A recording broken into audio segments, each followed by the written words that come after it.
6 Skyview Network, sponsored by Terry Lambert Hyundai.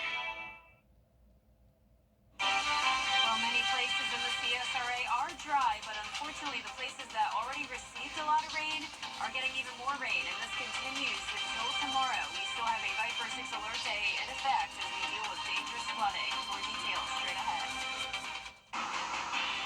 Live from Television Park, this is WJBF News Channel 6 at 5.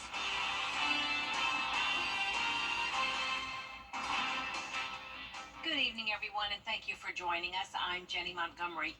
Coverage you can count on begins with the latest on Debbie from Chief Meteorologist Jenna Petracci. Well, right now, Debbie is getting stronger, and that is because the center of the storm is now off the coast of Charleston over the warm water of the Atlantic Ocean, and that's allowing Debbie to strengthen. Winds are at 60 miles per hour, and it's actually expected to go up from there all the way to 65 miles per hour. So on top of the added strength to the storm, it's still moving just as slow as it was yesterday, only 3 miles per hour. So pretty much a stationary storm. And for us, fortunately, it is mostly only impacting our eastern counties with those outer rain bands. But still, as I mentioned at the top of the show, all the places that really do not need any more rain are still seeing it. And that would be places like Burke County, Jenkins, Screven, even into Barnwell. Here's a look up towards the north, though. Edgefield and northern Aiken County, places that haven't had any flooding, are seeing some rain, so that's okay up there. Just some light showers near Trenton and Johnston and along I-20. Also some shower activity in Augusta, and then down into Burke County along Highway 25. Right over Waynesboro, we have a heavy shower, and then more rain over in Screven County. Sylvania has the light shower activity now along Highway 301, and then over towards the west as well, Jenkins County along Highway 25. There's also some heavy rain coming down. So no surprise that we still have the flood warning in effect for Allendale, Screven, and Jenkins County. This goes until 7 o'clock this evening, could be extended further. And we still have the flood watch in effect through Friday morning for the counties shaded. Now, a couple counties were removed from this, so that's good news. But once again, it's all of the counties shaded that have already had significant flooding and unfortunately could have some more over the next couple of days. Check out these rainfall totals. We're talking 7 to 10, even 12 inches of rain in some spots. As we zoom in closer here, you can see over a foot of rain in Newington, where there is significant damage there with homes flooding at the moment. Our Terry Lambert Hyundai Skyview cam showing breezy conditions and the rain coming down here at the airport. Temperature-wise, upper 70s to low 80s once again today. Of course, very cloudy, and those winds are gusting all the way up to 20 to 30 miles per hour with the center of the storm just off to our east. Now, coming up, I'll have a look at more impacts from Debbie over the next couple of days, everything you can expect and prepare for. But back to you, Jenny. All right, Jenna, thank you so much. And you heard Jenna talking about the counties that have been so impacted by the rain. Screven County being one of those areas really impacted by Debbie. Isabella Moody is live there now with a warning from the county EMA. Isabella? The Lake Eureka Road Dam area near Newington County has been told to evacuate for precaution. The Screven County Emergency Management Agency says the possible dam may fail, and if it does, homes will flood. A shelter is set up at the Old Recreation Department at 136 North Community Drive in Sylvania. If you have any questions, you can call Screven County EMA office with the number on your screen. Live in Sylvania, Isabella Moody, WJBF News Channel 6. Back to you, Jenny. All right, Isabella, thank you. Tropical Storm Debbie leaving her mark on Burke and Jenkins counties with more than 9 inches of rain falling in some parts. Several roads were washed out in these areas. One was Tom Bergeron Road in Sardis, and that's where we find News Channel 6's Hannah Latier live now. Hannah? That's right, Jenny. Massive amounts of rain caused this road beside me and another road in Jenkins County to collapse. And everyone that I spoke to about it all said the same thing. They have never seen rain like this before. Not this consistent, without any stopping during the rain at all. No, I've never seen it. Not in 40 years. The Sardis police chief saying the pipes in the road were meant to allow rainwater to pass through, but got clogged and overflowed. The good news is nobody lives on this stretch of road and people don't drive on it often. Same thing happened to Joe Waters Road in Millen, splitting the road in half. It's catastrophic. I mean, thankfully this road has a second way out, but if, there was somebody trapped, it would be detrimental. Aside from that good news, Womack says the county recently invested in long pipes to help the water flow through under the road, similar to the collapsed road in Sardis. Now, that investment is washed away. And the saddest to me is that the county, I know, just spent significant money to fix this road, and it just couldn't withstand the pressure. But I mean, I teach science, and water is so dangerous. People just don't understand the power. A few miles away is what people call Gator Bridge on Elam Church Road. This is what it looked like Tuesday night. By Wednesday afternoon, it had receded, and the superintendent for Jenkins County Schools was really close to it. You can see this concrete railing back here behind me on the bridge. The water was about 2 inches from being over the top of that concrete railing, and that's the highest that I've ever seen it here. Jenkins County Schools were closed on Monday, Tuesday, and Wednesday, and Dr. Hearn made sure students went home prepared. We packed up 3 days worth of meals for every student in our county, so that was over 6,600 meals we packed that morning, and we were able to send them home with three breakfasts and 3 lunches. So they will be good through tomorrow. But Jenkins County Schools announcing just a couple hours ago that schools will be closed on Monday, and we have not heard from Burke County Schools yet. Both counties are hoping that they miss Debbie's return tonight.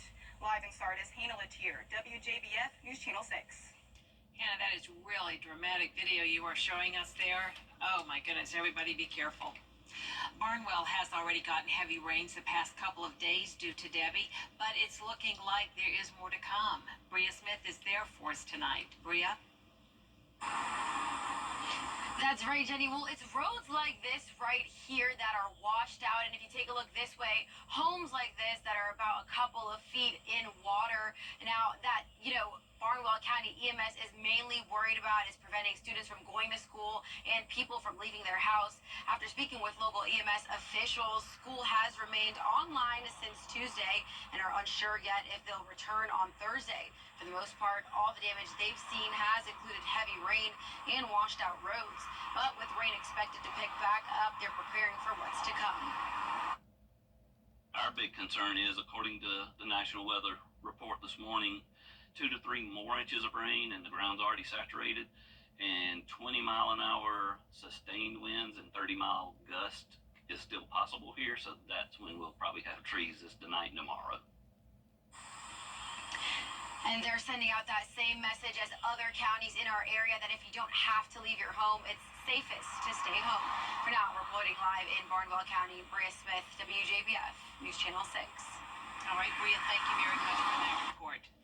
Some budget cuts have Augusta city leaders at odds. Commissioners rejecting requests from Morton Valley High School will have a new football coach this season. According to the Aiken County Public School District, Earl Chapman will no longer serve as the team's head coach, but will remain at the school as a teacher. Chapman was arrested and charged with domestic violence last month. Those charges have since been dropped.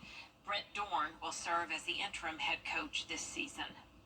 Coming up. People in Allendale County still feeling Debbie's effects and bracing for more. The Vibe. Welcome back, everyone, to South Carolina now, where people in Allendale County are still feeling the effects from Debbie, and they're bracing for more rain. Aiken Bureau Chief Sean Cabbage-Stock has been in the area all week and has more on the situation. Allendale County leaders are going door to door to check on people, just to make sure that everything is okay. Stop by to check on you, all this weather and stuff, see how you doing. Make sure that you okay. You all right? There's been a strong community response to recent flooding. Volunteers and churches are helping with food and essentials. Leaders are going door to door. It's a lot of lamps down and stuff. Dominion Energy and the DOT are on standby. Organizations like the Fairfax Coalition and the Smart Box are stepping up to help. Food, essential goods, toiletries, we have cleaning supplies, those type of things that they might definitely need to be able to clean around those doors, because we had sandbags around those doors to be able to make sure that the water didn't get in. Well, we can't wait and see, but we have done what we can possibly do right now. The Fairfax Garden apartment complex has been hit hard with flooding. Crews are working to pump out water and clear debris ahead of more rainfall. I am concerned about it. When people's homes get flooded, there's damage. With the rain coming,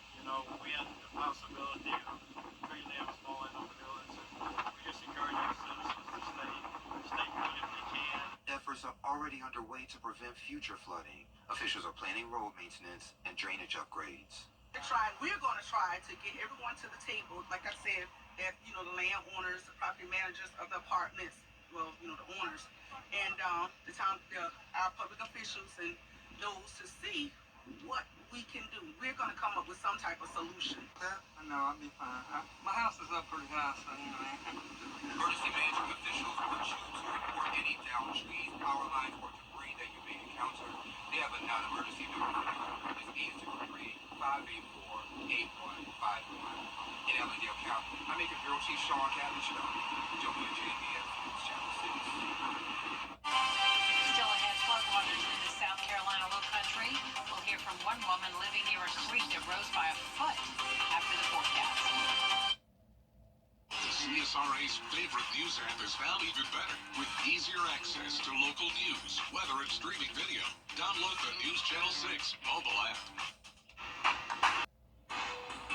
This is a WJBF Live 5/6 alert.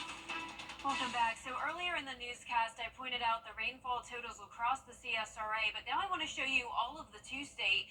Notice how large this swath is of 10 to 15 inches of rain over the last 3 days, with a lot of this rain coming down in just a 24-hour period.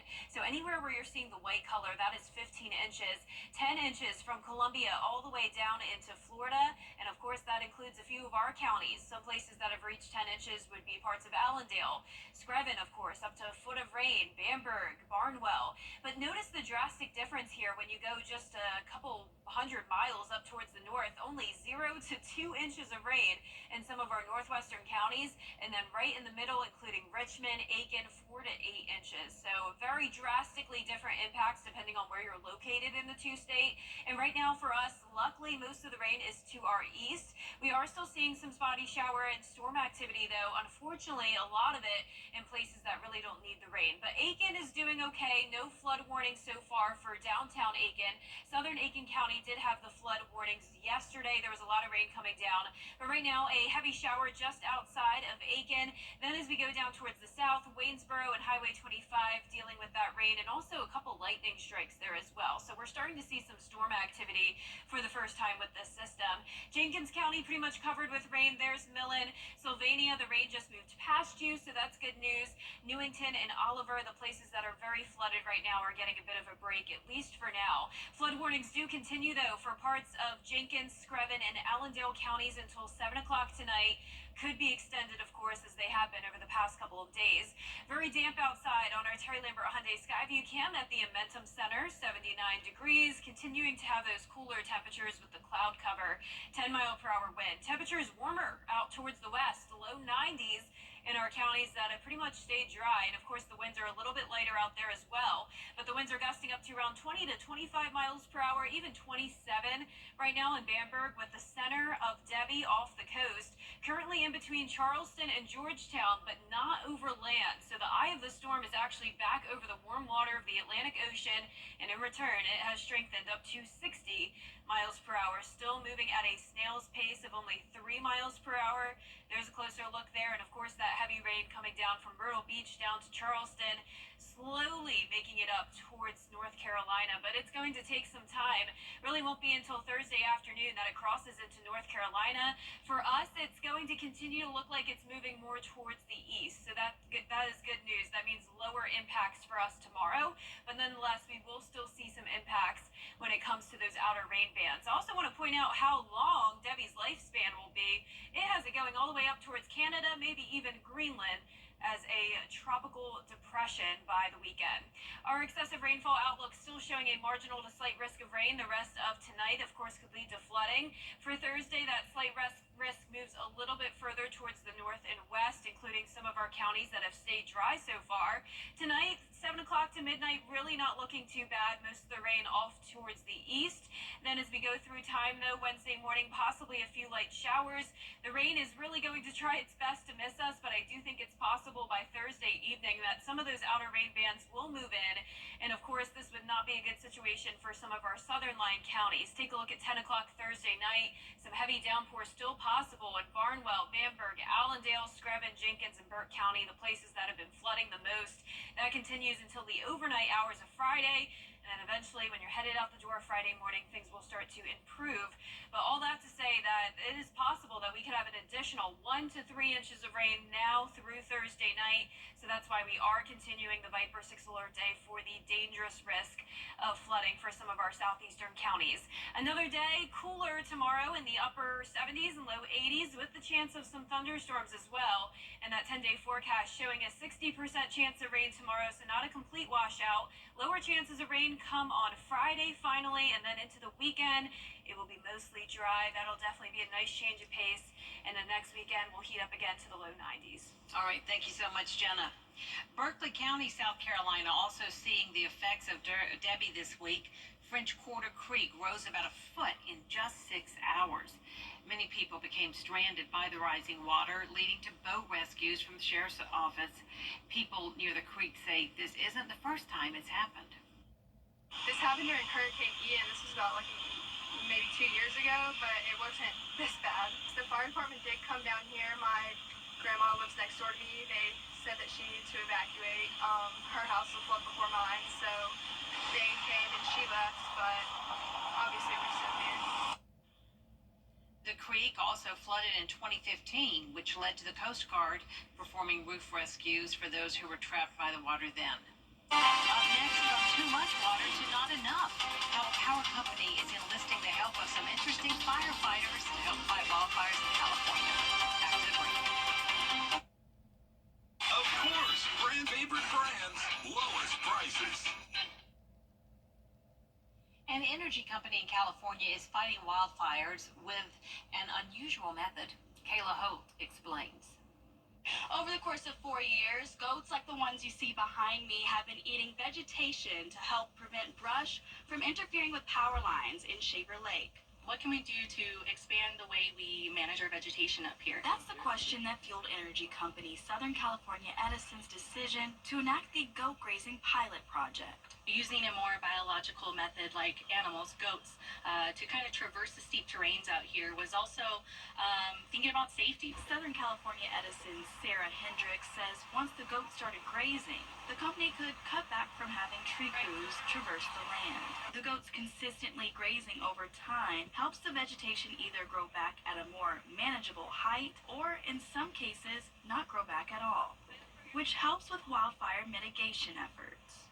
And also helping leave a lighter footprint on the environment, because we are in a more environmentally sensitive area. So having the goats, have a lighter footprint on the soil has helped out a lot. The goats come from the company Chasing Goats Grazing. Co-owner for the company, Chase Shanfiki, says there's evidence that the goat grazing has been successful. The herd here today has 100.